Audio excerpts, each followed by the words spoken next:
Welcome to the Tempest Universe. This is a Sunday edition. What's today anyway? Let me 3/8, March the 8th. February went like a breeze. It was so fast. And the dumpster fire continues. Madness, madness. Now my theory earlier this year was Trump is going to do full disclosure the moment he plans to take out Iran. Well, it kind of did happen that way, right? It kind of happened simultaneously almost, except I don't understand where the disclosure part went. Like, he's doing a lot of stuff in Iran. But where's disclosure? I don't get it. Where's the mandate? Where's all the records? We kind of figured it would be a nothing burger. And July will probably be a nothing burger. That is when he is supposed to make the speech. That's going to send everyone running to the hills, running for cover. Might not even happen then either. Who knows? One guy that is talking a lot, however, like many of the others out there in the public forum of ufology, this individual is not sharing his sources because, we have to hide behind the press shield to, keep those names secret. But there is this thing, and I'm talking about Ross Coulthart, by the way. You gotta love Ross, to be honest, because he really dives into this. I remember, like at the beginning, when he first started talking about this stuff, he was, again, like most people, he was teeter-tottering in a way. But then all of a sudden, he's like all in it. All in it. And people are coming to him. They're giving him all these secrets. They're giving him all this information, and he just gives us little glimpses of it. Recently, his spiel had to do with portals. Where do they go? Nobody fucking knows. A lot of people say they're interdimensional portals that take you someplace, somewhere, a distant place, another dimension that might be run by NHI that visit the planet. No one knows. I know someone had a theory that the reason why they show up is because all of our nuclear activity might have been felt in another dimension. Stop fucking around. It's probably all the testing that we did in the desert. I don't know. But this one is brought to you by the X channel Interstellar. Like we brought stuff from Interstellar before onto the show. And Ross recently was talking about these interdimensional portals. I don't think he really says where they came from, where they go, but he says they're real, and the U.S. government has them, and they're keeping them lock and key. I'm not going to put words into his mouth. You got to hear it from the man himself, Ross Coulthart from News Nation. Let me just increase this for you. By the way, if you're not on the YouTubes, you're missing all this good stuff that I'm talking about. You got to join me. Join me on this. Here it is. Secret UFO portal in the U.S. And there's Ross in all his glory about to tell us, about to break it down for us. What's really happening. Take it away, Ross. Yes, there is a portal in the United States. In fact, I suspect there are multiple. But this particular portal is in a highly guarded facility that is used under the U.S. Forest Service cover. There are men with guns who patrol it, and there are witnesses who have seen what are clearly people operating with the knowledge of the US military in civilian clothes, walking into literally a wall. These witnesses are terrified. They're not about to stick their heads up on TV, but they are happy to talk to people like me. I've spoken to people who have told me about the existence of this portal. I've been to the location. I am aware that it was the subject of extensive study by a team that was operating in the area for some considerable period of time. I'm told that there is technology that is being used to try to deaden the efficacy of the portal to stop things coming out or going through. I know it all sounds like something out of science fiction, but believe me, the United States knows a hell of a lot more about portals and interdimensional technologies than it cares to admit. And at some stage, they're going to have to tell the public the truth. Otherwise, it's all going to come rolling out in an absolutely catastrophic way. What more can I say? The portal or portals that I'm aware of. But believe me, it's an extremely sensitive, highly guarded, secret military facility. Don't try and access there if you're speculating about where it is. You'll get killed. There is a determination by the sections of the national security state that are aware of all of this to keep it quiet, to hide it from you, the general public. I have no idea why they think they can continue to maintain such a degree of secrecy. It's going to blow up in their face. But I'm very sorry I can't tell you any more right now. I'm certainly causing mischief. I don't understand. How is it that Ross Coulthart, who's Australian and gets to come to the US to a highly guarded portal just to check it out? He literally said he's been there. And then the Department of Forestry, who armed those guys? Why do these guys who are protecting the forest need, to kill people to keep them away from anything? It's nuts. The whole situation is nuts. And I still don't understand how Ross Coulthart gets to go and we don't. No, if we go, we're going to get shot on sight. Portals are crazy. In a lot of stories, as a matter of fact, recently, right, in popular culture, the show Skinwalker Ranch, there's always talk about portals opening up, things coming out, things that are not normal, Recently also, there were some studies or some conversation about portals over in Rendlesham. Another area which is kind of spooky as it goes. Aliens coming through NHI. Things we just don't know. Interdimensional beings. But according to Ross, it's going to be hard to keep this spot secret. He found it. So, eventually someone's going to spill the beans about where it's at. Eventually all these guys need to spill the beans because I feel like we're living in two separate realities at this point.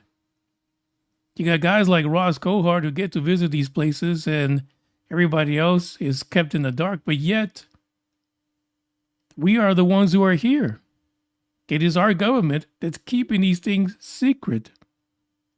What do we do? What can we do? Maybe Ross needs to get waterboarded. I don't know. Well, we need to figure out what the hell is going on because this is right under our noses. What happens if a family accidentally comes across something like this that's being guarded by the Department of Forestry, armed with AK-47s, all kind of stuff? Did they pay the price because they stumbled across this thing? There's a lot of strange things going on. And Skinwalker Ranch is not the only place where these strange portals open. They're open all over the place. People are constantly reporting this. There was a book I read once about UFOs and experiences where someone actually saw one open behind a waterfall. And of course, what comes out of it? A craft. Maybe this is why we don't see them all the time. Maybe this is why we don't see them constantly flying within our skies, because they're coming through portals. And we only catch a glimpse of them when they're going from point A to B and then back to A to get back to the portal. It is a very strange situation. And, I wish that folks like Ross Coulthart at least give us a little morsel. Give us just a little taste of what it is to know where these places are. Let us be able to put these two realities together so that we can really see what we're dealing with. Well, not dealing with, dealing with when it comes to this conversation, because it's like there's one America and then there's a secret America, and everybody gets to have the privilege of knowing the secret America except for the Americans. And it's a very strange situation. But I would suggest you go to News Nation and check out this episode by Ross. I actually have not seen it. I just only came across it on X through Interstellar UAP. It's wild. It's crazy. But I don't know about you, but we are not. I think we are on a divergent timeline and it's split somehow. And there's literally two timelines going on at the same time. And Ross might be in another timeline and maybe he's using a portal to get this info to us. I have no idea. It's just a wild thing. It really is. But with that said, I think we can go over to the next topic of conversation right after this. Greetings, listeners of the Tempest universe. If you seek the truth beyond your skies, like this transmission and share it across your networks. And subscribe before we return.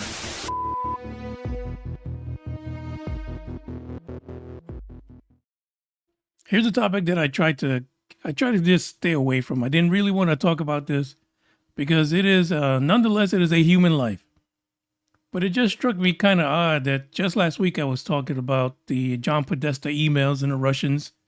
And really it was because Hillary Clinton was deposed and had to answer some questions. And good old Burleson had to sneak in some UFO questions. Actually, I've been looking up a lot of things about, what was it, Gilgamesh?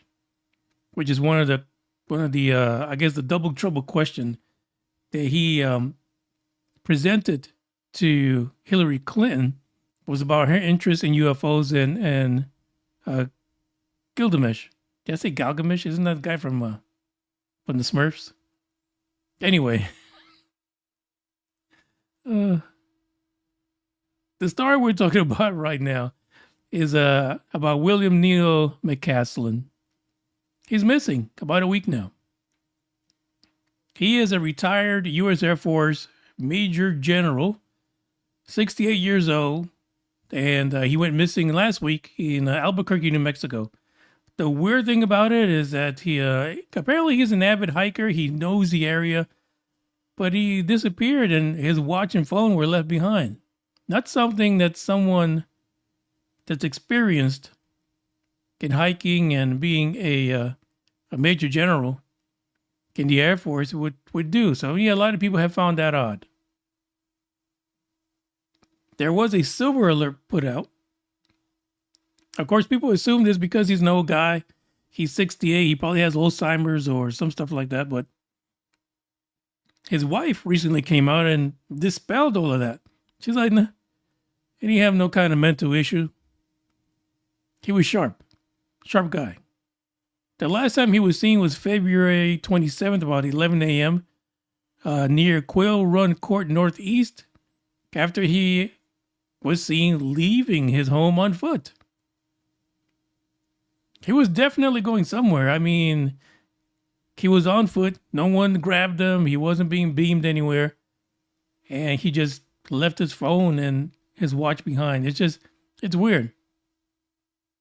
It's a very strange thing. Now, McCasland, back when he was with the Air Force, he was part of the Air Force Research Laboratory at Wright-Patterson Air Force Base, overseeing $2.2 billion of a science and technology program. This is kind of complicated, right? Because Wright Field, or Wright-Patterson, is allegedly where the things that happened at Roswell, the evidence, the debris, the bodies, were all eventually flown to. And then they said it was a hot air balloon. But that's where they went. And lo and behold, we actually have a technology laboratory there. And it has $2.2 billion in research money. Isn't that crazy? Isn't that crazy how these things work out? Well, as we know, you should know, that back during the Russian leak that happened in 2016, thanks to John Podesta, that McCasland's name was in those emails. And the person he was in contact with was also Tom DeLonge, this Mr. Blink 182. And we know what happened with Tom. He got all these people together and put together To the Stars and To the Stars Academy, and he got, purchased by the government. And that silenced them in many ways, especially to the stars. Well, there was a post that was shared. Let me just put this here real quick so you can see the silver alert that was put out by the sheriff's office. And it's from the the Bernalillo County Sheriff's Office. They issued the silver alert. Okay, there it is right there. You can even scan that QR code if you want to report something. Probably the latest events, the latest things that have happened in this case was that his wife put together a message on X on her account. Now, I'll have to give the link to this so that you can check it out. But she put together 4 bullets. She had 4 bullet points about the situation, dispelling a lot of things that were said in the media. Because, you know, the UFO community gets nuts. It gets crazy. Bullet number 4 is the one that drew my attention as the last bullet she posted on here. And let me just read some of it. And this says, it is true that Neil had a brief association with the UFO community through Tom DeLonge, former frontman for Blink-182 and founder of the organization To the Stars. Neil worked with Tom for a bit shortly after his Air Force retirement as an unpaid, Neil's choice, consultant on military and technical scientific matters. And he did this for Tom's fictional book and media activities. After the Russians hacked John Podesta's emails, there was a less contact between Tom DeLonge and Neil because the community wasn't really pushing for release of information as much. The connection is not a reason for someone to abduct Neil. So she's saying that was done with thanks to the Podesta debacle. So there's no reason anyone's going to try to take Neil over that.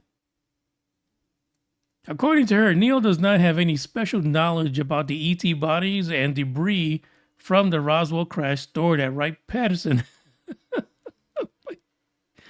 She literally said that the stuff is stored there. Now, this is from her post. This is what she put. Though at this point, with absolutely no sign of him, maybe the best hypothesis is that aliens beamed him up to the mothership. However, no signs of a mothership hovering over the Sandia Mountains have been reported. There's a lot of sarcasm there, and I can see you could be frustrated about this stuff. You know, especially, you know, if your husband is missing and everybody's saying that the government took him. I get it. But the part that gets me is that part where she talks about the debris. Neil does not have any special knowledge about the ET bodies and debris from the Roswell crash stored at Wright-Pat. I mean, I don't. Does he? I mean, how did you know that there were debris and bodies there that are being stored? That literally is the way she wrote it. You know, in that case, I almost feel like she didn't write that part.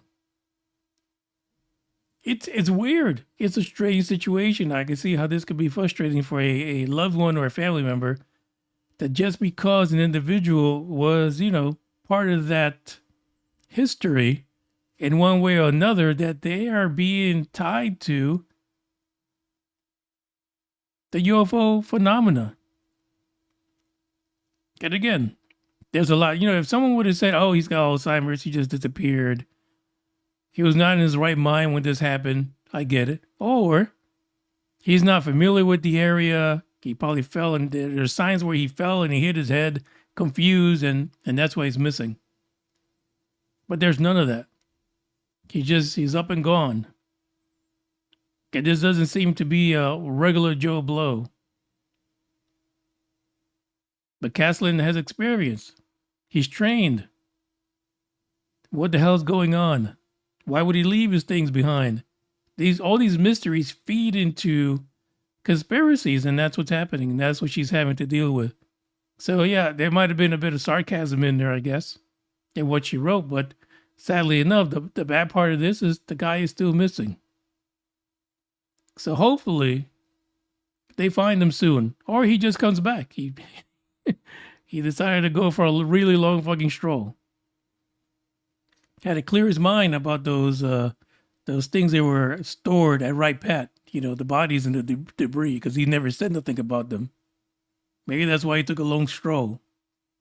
And, you know, I could imagine that someone that's attached to this, you know, even though he didn't want to be public about it, from what I read, I can see how someone who is sitting in his living room in New Mexico, and all of a sudden Obama says, yeah, aliens are real. And then Trump says, yep, that's classified. I'll release everything I got. And you're sitting there. You were at Right Pat. You were in charge of 2.2 billion of technology research that may or may not have been attached to this phenomena. You start to get thoughts in your head. Like, oh man, they're going to out me. If he had any knowledge of what she said, he didn't. But it's crazy. But, you know, you can only hope for his safe return. And that, you know, maybe he just got sidetracked. You know, decided to go somewhere and really think about these things. And maybe he'll just show up on, you know, Area 52. Who knows? Right? American Alchemy. There he is. This is the episode for today. You know, if you have a chance, especially if you're not able to catch this podcast on YouTube, you know, check it out. Spotify, Apple Podcasts, wherever else you can find audio podcasts. I'm there with you through work. If you need to stop somewhere and go to the shitter, just turn me on. I don't have to be on YouTube. We can talk about this together. The next episode will happen, hopefully, on Tuesday as usual. And hopefully by then they'll find McCasland. He comes back. And everything's going to be hunky-dory. Okay, we don't have to worry about people who are part of this conversation of the phenomena disappearing like this. Because we need them. We need them alive. We need them to tell us everything. You know, at this point, I'm even accepting deathbed confessions. You know, just tell me. I don't care what's going on. I don't care. Take your last breath, but tell me. Tell the people what we need to know about this situation.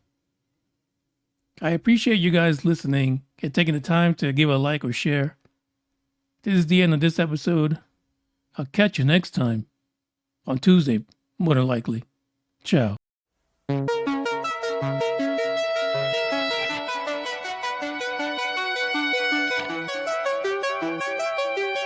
Thank you for stopping by.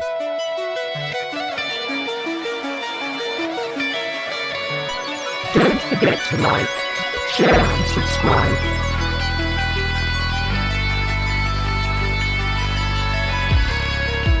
Stick around and check out another episode.